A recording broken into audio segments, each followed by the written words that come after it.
ሰፈር አልቅሶ መቃብር ጋ ሚደርስ መስሏቸዋል እና መቃብር ጋ ይዞት ሄዱ። መቃብር ጋ ይዞት ሄደው ድንጋዩን አንሱዋል። ድንጋዩን አንሱ።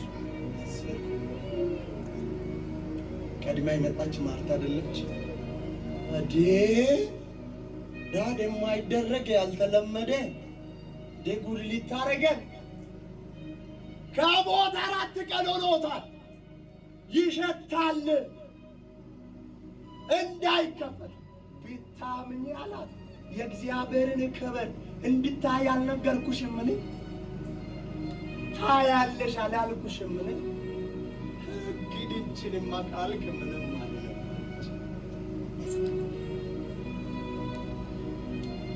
በደንብ አድርጌ አንድ መልእክት በእግረ መንገድ ልንገራችሁ። በደንብ አድርጋችሁ ስሙ።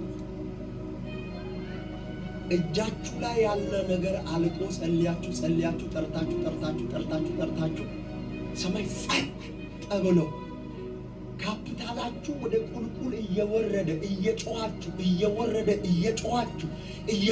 ነገር እየተበላሸ እናንተ እየጮኻችሁ እየጠራችሁ እሱ ዝም ብሎ ሚቀንሰው እየተቀነሰ ሚጠፋው እየጠፋ ሚበላሸው እየተበላሸ ከሄደ ተስፋ ቆርጣችሁ ቁጭ እስክትሉ ድረስ ዝም እንኳን ቢላችሁ እግዚአብሔር ዝም።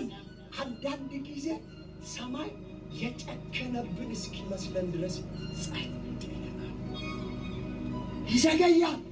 በፈለግነው ጊዜ አይመጣም። በፈለገው ሰዓት ሊመጣ ስለሆነ እኛ በፈለግነው ሰዓት አይመጣም። በጠራነው ሰዓት እንሆን ፈጥኖ አይልም። አንዳንድ ጊዜ ዘግይቶ ይመጣል፣ ይዘገያል። እያወቅ ዘገይት ይላል። ነገርየው ብልሽት እስኪል ድረስ ከእጅ ያለው ጠቅላላ ጣብቶ እስክትቀብሩት ድረስ እስክትገንዙት ድረስ የጨከነባችሁ እስኪመስል ድረስ እየወደዳችሁ ዝም ይላችሁ ዝም።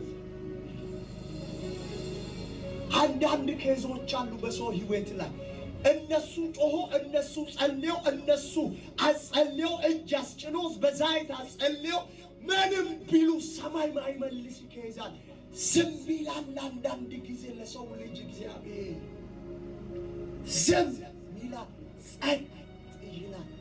የማይወደው እስኪመስለው ድረስ ሰውዬ፣ የማይሰማው እስኪመስለው ድረስ ሰውዬ ጸጥ ይላል። እስኪቀበር ድረስ ዝም ይላል። ከዛስ አንዳንድ ጊዜ ቅመኛ እስክትሆን ድረስ ዝም ይላል። ብትመጣ ኖሮ አለችው። ብትመጣ ኖሮ ማለት ምን ማለት መሰለህ? ይሄ ወቀሳ ነው። ወቀሳ ብትመጣ ኖሮ አየህ፣ በጊዜ ብትደርስ ኖሮ በፈለኩ ሰዓት በመጣ ኖሮ እስክትሉ ድረስ ዘጌት ይላል ጌታ። የጨከነብን እስኪመስለን ድረስ አልመጣ ይላል።